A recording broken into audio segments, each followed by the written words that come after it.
What's up, y'all? Here we are once again, Fight Court. I'm Din Thomas. That's Ryan Quinn. I'm fresh off the plane. I got back from Paris just today. I know what you're thinking. Why so long? I stayed after a little late. Went to Germany, see my people. Took my son with me. We had a good time. But I'm back, and now I'm here with you guys on Fight Court. Ryan, I just told my story. What you up to? Well, to start, we are not wearing matching T-shirts, so don't get it twisted, folks. I'm good, man. I'm good. Just doing my thing. The weather seems like it's finally breaking here in South Florida. Looks like we got through a hurricane season, knock on wood, but we're prepared nonetheless. But yeah, let's get into some fights, some good stuff to break down. So, UFC Paris. I want to start with this fight. Okay. I want to start with this fight because I need somebody to make sense of this. And after the fight, I'm not even going to say what fight it is, but after the fight, I saw a tweet. Actually, I saw Belal Muhammad's picks, and I said, "Dude, you couldn't have predicted this." And then he told me the reason why. And then we started talking about this one particular fight, and he said that the fall of this guy has to be studied. And I believe it. I believe it. Mauricio Ruffy has to be studied. How can you be that good and look that bad in a fight? Dude, didn't we both pick him? I picked him by annihilation. Yeah. I was uncomfortable talking to Benoit Saint Denis. Like I did interviews with him and was uncomfortable because I was like, damn, I'm talking. I feel like that man. That was the one that we were like, yeah, it's right. I put in that fight, I guess, because I like Benoit Saint Denis. I was looking more of what he did than what Ruffy didn't do, but that's not fair now that we're talking about it. I was like, well, first of all, I thought after Benoit won, I'm like, this might be his last win for a while. that's what I was thinking, because he's going to get plugged up and go against someone tough. But he just doubled down on not even his grappling technique. He doubled down on his strength and his bear hug, it felt like. And that was his fight. And that's what led to taking the back control and chewing up clock on the rounds. But to get caught up in that, you're right. I didn't even think of it. It's so, it's funny when you see fighters fall from grace like that, man. Like what happened? Like what did they, what's going on in their personal life that they're just not confident in their identity anymore? I personally believe that he's afraid of the lights. Now, when he fought James Yontop in Madison Square Garden, I saw him look like that too. Like he froze up and he didn't look great. He still had like some highlight moments in the fight, but he didn't look like the world-class guy that we expected. Then he comes back, he knocks out King Green, and then I'm still going off of what I've seen against Jamie Malarkey, and then I'm just like, yo, this guy is the truth. And then he's fighting Benoit Saint Denis, a guy who rushes forward, has his hands down at his chest. I'm thinking, man, Ruffy is going to destroy this dude. He's going to kill him. And he goes out there, he takes a body kick and a head kick, gets taken down, gets mounted all easy, back mount all. I'm like, wait a minute. This can't be the guy that I was so high on, that I went on national TV and was praising. They, whenever I think of that term, I think of the biggest NFL bust is Ryan Leaf. And I was like, it's another Ryan Leaf. That's what they were. I was thinking Johnny Manziel. Well, that's a good one too. That's a good one too. The whole time I'm thinking, yo, y'all don't get on my case, man. This is a Johnny Manziel situation. That's a good one too. No, man, I just, it's just crazy. It's not like, I feel like when that happens with fighters, not never, but it's not what the other people have figured out about you. It's just that what did you take away from yourself? That's what I'm saying. Did you start training your wrestling too much and your fundamentals, or you're not comfortable with your fundamentals in striking? Like that's, what did you do? Or you just completely just lost it after a fight? Yeah, man. Cause it was a bear hug to a body to take in the back. And then I think did he win in round 2? Yeah, he won in round 2. Yeah, he won round 2. Yeah. So, but like in round 1 and then finished him in round 2. Yeah. It's like, I think, here's what I think, man. I think that, Ruffy's got some performance anxiety. And I also still believe, because they talked about this Heidi Andro talked about this about he had depression issues, and I Okay. still believe he has depression issues Okay. because you don't fight like that unless something's going on in your head where you're depressed and you can't do good, right? You can't see yourself doing good because you're depressed and you're like, Mhm. you're just in this negative space and you're a self-fulfilling prophecy of going out there and just falling apart to fulfill that prophecy. And I do believe that that might be a situation with him. I've seen it before many, many times. You know, I want to go back and watch that fight now because when you say that, it means that they don't have confidence in certain things, and I want to see if there's any parts in that fight where he saw something and didn't do it. You know what I'm talking about? Like there Yeah, was something yeah. you could watch these fights and you could see that they saw something and they just chose not to do it because they didn't have confidence in it for whatever reason.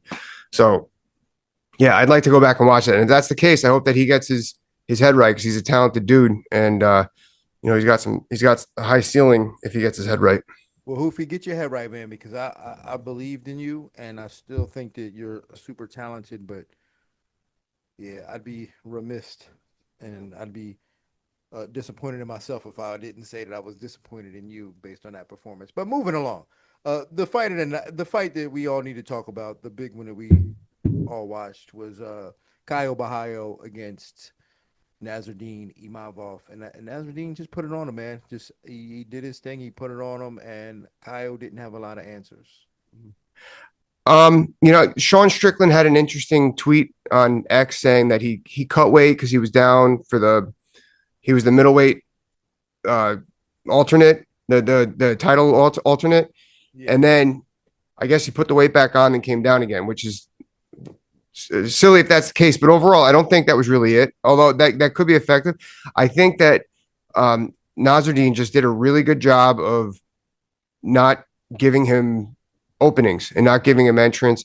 His volume with his boxing was a little bit higher than expected, and I thought that scored a lot of points. And he's got a judo background, so his takedown defense is there. He's going to have heavy, strong hips from his kickboxing. And yeah, I don't think he wins that fight every time. If they fought again in 3 months, I still would pick Kyle, I think. But it just wasn't Kyle's night. And Nasruddin, he won. He pointed him up. yeah, Nasruddin looked good, man. Normally, going into the fight, they asked, "What does the winner need to do to get a title shot?" And I was like, "You gotta finish, gotta finish." Yeah. But I actually thought his performance was good enough without a finish. I thought his performance was good enough for me to put my stamp of approval on him fighting for the title. I thought that his hand speed looked good. He looked patient. He looked championship level. He looked that, and I was like, he deserves a title shot. He should get a title shot. He's been in this spot. He's been waiting for it. He beat the former champ Israel Adesanya, and then he looked this good against Kyle Bahia. I said he should get a title shot. But like you said, what Kyle did, I'm not sure that whole weight thing. I think it's just most people's they try to come up with excuses and make sense of things, and Yeah. I think that we're just reaching a little bit, saying, "Oh, he cut weight and did that." I mean, dude, depending on how much you weigh, like some people might even say it might have helped him because he stayed relatively close to Yeah. Yeah. We don't know that. you know what I'm saying? So, Yep. I mean, kids in high school cut weight every week. Yep. Twice a week. Yeah, you cut weight Wednesday and twice a week. Saturday. So, I mean, I think that it's just a way of us making excuses or trying to, like, maybe for Strickland, that might have been the case because maybe he would have cut the weight and then blew up to 220 and then had to come back down again. Yep. But I'm sure if you're Kyle Bahio, you didn't go make 185, blow up to 220, and then have to come back down again. Like, you might want to stay in range and just be sharp. So, I don't know. I'm not saying that was an excuse. I think that Imavov was just a better man that night. Plus, Ryan, I got to tell you, man, that crowd in France, that's a Bumping. you fighting the crowd too. Like if you're a foreigner fighting them, you fighting them too. It was tough, man. I was like, yo, I don't ever want to fight a Frenchman in France. Wow. I didn't expect that. Yeah, you know what I mean. They was in there cheering and chanting during the Omar C fight. They was stopped and they sung the national anthem in unison. The entire crowd sung the Wow. national anthem in unison, and I was just like, dude, these dudes are next level fans. They got this. See, I always keep the fights on mute. I'm mad I did that now. I did see some X posts like, oh, this crowd, but I didn't even think anything of it. Yeah, the crowd was off the chain. But Imavov looked great. Imavov looked great. Uh, the real question is, Well, hold up before you get to that. I don't. I still have Anthony Hernandez in line right now. If they had to pick a middleweight contender, I have Anthony Fluffy Hernandez right now. I don't think that. I think Imavov looked good. I still think he needed to finish.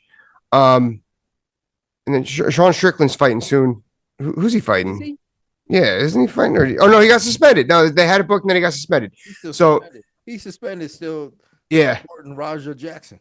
yeah. I yeah. Did it? Damn. But is that what Roger Jackson got? 6 months? No, I'm kidding. No. But no, I still have Anthony Hernandez ahead. Now, I never looked at this fight though. It's also my mindset. I never looked at this fight as a number one contender fight. I looked at it as a title eliminator fight or a contender eliminator fight. So although I thought that was going to go around the division, but if I had to pick a contender right now, it's Fluffy. But I would love to see Fluffy versus Nassourdine. I wouldn't mind seeing that fight. You could totally put that fight on the main card in November, December. Book a big Nassourdine fight. ain't going that, man. He's not fighting another person unless it's for the belt. I, I, Yeah. I think so. I think that he didn't even really want to take this fight because he felt like he deserved the title shot. So Damn. the fact that he took this fight, he beat Caio Borralho. He's not taking another fight. And again, I'm gonna support him on that and go, all right, give him a title shot just because I felt like he looked really good. The French people love him. It was a very impressive night for him. Yeah. But that raises the question: how does he do against the current champ, Khamzat Chimaev? How does he do? All right. I still have Hamzat winning that fight pretty solidly, but there is windows of opportunity for Nasruddin, and I'll get into those. Now, like I said, um, his volume striking looks fantastic the last few fights. And the only time we've seen Hamzat volume strike was against Gilbert Burns, and he lost a lot of those exchanges. And Gilbert Burns isn't really a Chris striker either. Now, so there is windows of success there. Now, how does he do it? Like, it's really hard to just straight box against Hamzat. He's going to shoot under. So he would have to be very active creating angles. And I would say, to get nitty gritty, I would say he would have to like really establish a front kick, like just to score and to get Hamzat on his heels to start the open exchanges, which is not easy to do. It's a little But off balance. did you see his front kick? Yeah, It's fast. it's nice. It's that. Nice. Yeah, it's nice. It's always been pretty nice. Now it's really good. Yeah. I wonder if it's so much better now because his boxing is so much more established that people are so much hyper focused on his boxing that it just flicks out there faster. You know what I'm saying? Like, just his boxing actually makes his kickboxing better. But okay, anyway, I rambled. What about you? How does he do? How do you beat the It's champ? hard to say because all the skill sets that he used to beat, but it's none of the skill sets that he used to beat gives me any indication that he can beat Hamzat. Now, I'm Mm-hmm. not saying he can't beat Hamzat. I'm just saying that on Saturday night, the skill sets that he used to beat Caio Borralho are not the same skill sets that he's necessarily going to have to beat Hamzat. Right, Hamzat, right? So we don't know because you're going to get taken down at some point. We don't know right, what he's going to do once he gets taken down. Like, do you get taken down? Is he going to be able to get back to his feet? Is he going to be able to cut the hands? Like all these things that didn't happen in the Caio Borralho fight that will probably happen in the Hamzat fight. We don't know if he can pass that test. Now, if he does pass that test and it does come down to the striking exchanges, yeah, I favor him in all those exchanges. Those are the skill sets that we did see Saturday night that would favor him against Hamzat. I do favor him in that situation. But like you said, Hamzat's not going to have many of those exchanges unless he's discouraged from shooting. right. So the only way to discourage him from shooting is you're going to have to stop some takedowns. You're going to have to Yeah, stop some takedowns. And Usman did a pretty good job of that and forced Hamzat to shoot less in the third round. He shot less in the third round. So he's going to have to stop some takedowns. And he did stop some from Caio Borralho, but let's be fair. Let's be fair. Them shots that Caio Borralho had were really weak. I was They surprised were, he hit him. I was surprised he was even shooting those. I was like, dude. especially towards the end of the fight. They looked like straight desperation shots, just not even shooting them up, setting them up with punching or clinching. So there was so the answers that I was looking for to see if he could compete against Khamzat, he didn't get a chance to show on Saturday night. Now that's not to say he can't do it. He just didn't do it Saturday night because he wasn't in the position to. He stopped it before it happened. So it's hard to say because no one is like Khamzat. No one is really as good as Khamzat to stick to you like that. So it's hard to say whether he can do it or not. Right. Absolutely. Um, there was something else that well, you actually predicted, but who fought Paul Craig? What was his name again? Oh, Why is blanking me? I've been trying to look it up this whole time. you now you made me blank. If you wasn't blank, I would have figured it out. Oh, Modestas Bukauskis. Yes. All right. So something really cool. So you said, well, Paul's definitely going to pull guard, which he did, Yeah. and he paid for it. Now, Modestas, he clearly knew that too. As soon as he did, it was very impressive. It was almost like they clearly trained this guard pull the ground and pound right away.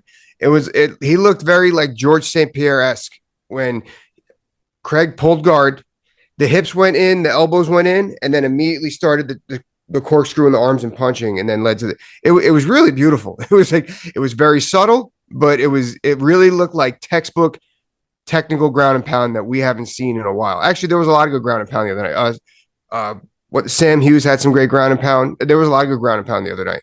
But yeah, that was some really fine-tuned ground and pound that I liked that what I saw. He really caught because when you pull your elbows in like that, as you know, and you go stout, you can't lock up the guard effectively if you're going to pull guard. And that it was like they were waiting for it right in that moment against the fence. I said this on the post show. I said, man, I wish I had an opportunity to work with Paul Craig during his career. Sad that he's retired. Sad that he lives all the way in Scotland too, because whenever I see a person who really believes in their jiu-jitsu, especially a guy like Paul Craig who really fully believes in his jiu-jitsu, and I'm sure no one else around him believes in it like he does, and they're probably thinking he's crazy for pulling guard. Like, I wish I could have had a chance to really help him develop his guard for MMA, because Yeah. the first thing I would have told him is you can't pull guard against defense. Mm-hmm. You can't let your head get trapped against defense. In order to have an effective guard, you need access to 360 degrees. You Yep. have to be able to push a guy, lift a guy, and pull a guy and move him sides. And when you're up against defense, you take away 180 degrees of your offense. And you take away a more percentage of that of your defense because you're trapped up against defense with your head like and that's Yeah. what happened to him. And I wish and it sucks because Paul Craig was one of us. Not I Mm-hmm. don't know about you, but me. He was one of me. Like a guy who really believed in his jiu-jitsu, and he just didn't have anybody to really advance it to current MMA. Yeah. And it sucks. I was one of you guys for a while, and then I left the party, which looking back, I wish I didn't, but Left the party. whatever. So is. So is. All right. Noche. What you got this weekend? Oh, so a lot going on this weekend. We got Canelo and Crawford. And Yeah. you got Canelo and Crawford. But let's talk Noche first, and we'll get into some Canelo and Crawford. You know, prior to Saturday night, I would have, and I think that with the fighting nerds, right? Everybody's been so high on them, and they're so good. And I don't want to take anything away from them. I think they're so good and so intellectual. But I think that now we see a hole. Like there's a hole maybe in their ability to have dog fights because they're so calculated that when it's not that calculated, they're a little uncomfortable in dog fights. However, Right. I'm not sure Gene Silva is going to be that type. Yeah. I don't. That doesn't strike me as his style either. Right. You know what I'm saying? I mean, the man barks. So Yeah. I said this before. I think of all the fighting nerds, he has the best chance of becoming champion. And I still believe that. And I still think that he's probably going to win Saturday night against Diego Lopez. Really? I have Diego winning that fight. Do you really? But you know what though? I won't be like, all right, so Diego's coming off a pretty bad loss, but I just like his boxing in that fight. I like the way I think that he's got enough footwork to paint Gene into a corner and maybe avoid some of the crazy shit. But yeah, and I think that he does enough damage that will slow Gene down as the fight goes on. I like Diego in the fight, but I want to hear it. Tell me, No, make me a I don't believer. know, man. I don't know. Maybe I'm still a little drunk off of the Kool-Aid of the fighting nerds, and I like Gene Silva so much that maybe I'm still a little biased, but I wouldn't be surprised if Diego Lopez knocks him out. I mean, I like him a lot. You see, it's so funny how we could say that, like, but like people really don't. That's how crazy MMA is. I think so and so is going to win, but I wouldn't be surprised if he gets knocked out either. That's just the nature of the beast. That's like I think the Yankees are going to win, but Aaron Judge is going to strike out 3 times in the same game. That's basically the same thing. But I know what you're saying. I just think that Bryce Mitchell to Diego Lopes is such. That's a big jump. That's quite a jump. Yeah. Yeah, but this is one of my favorite fights of the year so far. Actually, Diego Mm. Lopez, John Silva. My next favorite fight is probably going to be Leon Edwards and Carlos Prates at Madison Square Garden, November 15th. Um, but yeah, I love this fight a lot. Only time will tell, and that's essentially pretty much the only fight on the Noche card that I'm interested in. Let's see here real quick. Trying to look that up too. I didn't mean to not make eye contact even when we were talking before. Oh yeah, because what's his name got hurt? Raul Rosas Jr. Yeah. Yeah, him and Um, Rob Font would have been the banger right there, man. I wish we had seen that. yeah. Oh yeah. I was trying to get pumped about Jared Gordon versus Rafa Garcia, but I'm not. I like Jared Gordon though. Yeah, I mean that's a pretty. I mean, I'm not saying that the fights suck, but I'm just No, I know what you speaking mean. relatively speaking. Like I'm thinking about the rest of the year, and I'm like, oh man, I Yeah. can't wait. But on this card, but for me, that fight alone does it for me to tune into UFC Noche just to watch Silva and Lopez. I'm gonna tune in just for that. Kelvin Gastelum versus Dustin. What's it? Stoltzfus? Stoltzfus. Dude, he looks like that dude. He looks like the guy who was the governor in Human Centipede 3, Eric Roberts or something like that. Oh That yeah, dude was in a lot of movies. This guy, they never played a big part. Like they look a lot alike. If you fans pull up that picture, you know exactly what I'm talking about. He looks like a yeah. younger version of I know that. who you talk about. I know exactly who you talk Because you're a Human Centipede fan, you got the trilogy. about. No, I just know Eric Roberts. He played in like all the '80s movies. Yeah, yeah, He was that guy in all the '80s movies who you didn't really know who he was, but he was yeah. just in all of them. Bad guy in all of them somewhere. There was like, if you ever look, and actually, this is something that might interest you because this is a perfect example of that. Whenever you say like who's in the most movies through X amount of time periods, it's never who you think it is. It's never like it's because the people who do big movies only do so much. People like him, the guy who played Shooter McGavin, the guy who played Shooter McGavin was in more movies in the '90s than anybody, Yep. and nobody realizes that. I forgot his name, but yeah, it's crazy how stuff like that happens. For sure, 100%. So Canelo and Crawford. Yeah, I don't know. I mean, we've been looking forward to this one for a while. I kind of like Crawford. Um, I feel like that he's a little bit steadier right now. But Canelo's he's one of the best to ever do it. But the fact that he's being talked about him versus Jake Paul, it's kind of like, oh, where is he with his career? Which direction they point him? So I'm gonna stick with Crawford. Plus, I know Crawford's nutritionist. We had the same nutritionist, so Who's I'm that? biased. Perfecting athletes. Oh, Actually, oh yeah, they do work with him. I can't say if they work with him anymore, but they worked with him for a long time. Yeah, I was. I had dinner with what's her name? Paulina Yeah, I had and dinner with Michelle. Paulina the other day. Paulina, The other day, well, a couple of weeks ago where at? in Vegas. It was me, Uh, Anthony Smith, and her. Anthony Smith is good friends with her, so we had dinner together. He treated us to dinner. Tell her I said hello. I miss her. They're great people. They gave me work when I needed work in Connecticut. They're For real. fantastic people. I Yeah. tell you what, and I felt so bad too because I had this dinner with her, right? And like the Uh-huh. whole time, I had this thing in my head, like I didn't like her or Michelle, right? For some reason. And I never really knew why. I Uh-huh. never knew why. I was just like, I just don't like them. I'm just not fans of them. I don't know why. I'm just not fans of them. And then it hit me. I can't say it on air, but I will tell you. They worked with somebody. No, it wasn't who they worked with. All right. Well, we can But say I will tell you. But I only say this. I'm not trying to do this to the fans, but I'm just saying I do love them. I mean, I do. Like Pauline is, I don't want. Yeah, I do love them as human beings. I love them, but I think they're good people. Yeah. And I had this hatred for them for a reason that is so Hatred. stupid. Wow. Yeah, and I'll tell All you right. when we get on there. But Yeah, I all just want right. to say I got love for them. Anyway, you said you sent me this clip with Ryan Clark and who was old boy. He was arguing, and my Oh, man Peter Schrager. Yeah. Traeger. Yeah. So can you give it? Can you give me some context on this? And I'll give Okay. my Yeah. knowledge. And I can give you my opinion first too, if you want. Although I kind of want to hear your opinion, but all right. So basically, what happened is they're on NFL Get Up, the ESPN morning talk show that they have during the football season. Ryan Clark, and have you ever met Ryan? I know Yeah, he's done yeah, a lot. yeah. We're Yeah, friends. yeah, cool. So um, Ryan's had Ryan, the ex-player, Peter Schrager's the analyst. Ryan has a very soundbite, controversial tone to when he's talking often, but he goes to him like Peter said something about the Thursday night game, and Ryan goes, "I don't want you to get mad, but that's the non-player in you." And now it came off like he was. Anyway, that's what happened. Yeah, I can. Would you like me to give my opinion first, or would you want to give it No, first? no. Give me your opinion first. Okay, so I've seen us. I've been in his shoes where I've said probably verbatim the exact same thing, except I've said fighter instead of player. So I'm not going to come at him like that.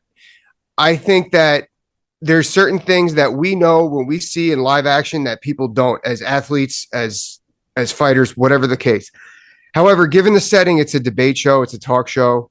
Um, it came off, and it came off the way his tone was. It came off like he was trying to take a shot at him. It did come off like that.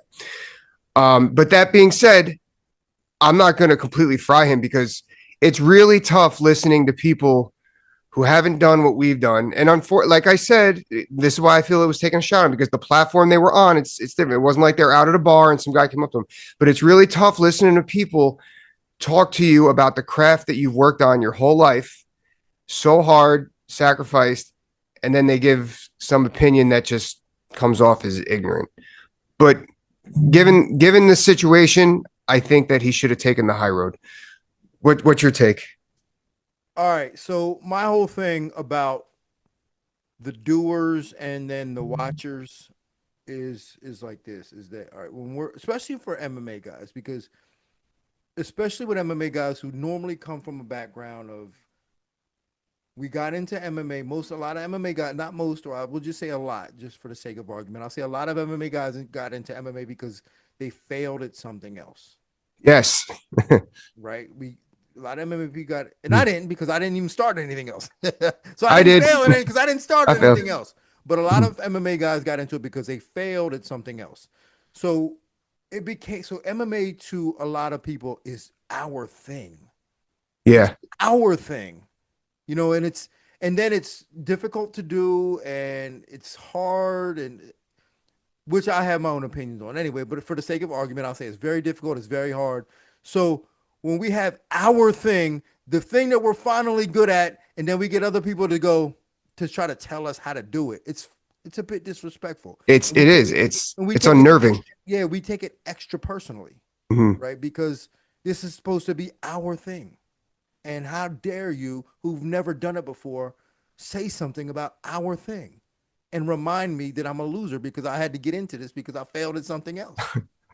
So and it's so for athletes in general, it's so easy to get exposed, and that's a hard word to say, but like as soon as this happened, everyone's posting highlights of Ryan Clark's blunders online, like when he's getting stiff armed and shit like that. But the analysts, they don't have any of that because they never did it.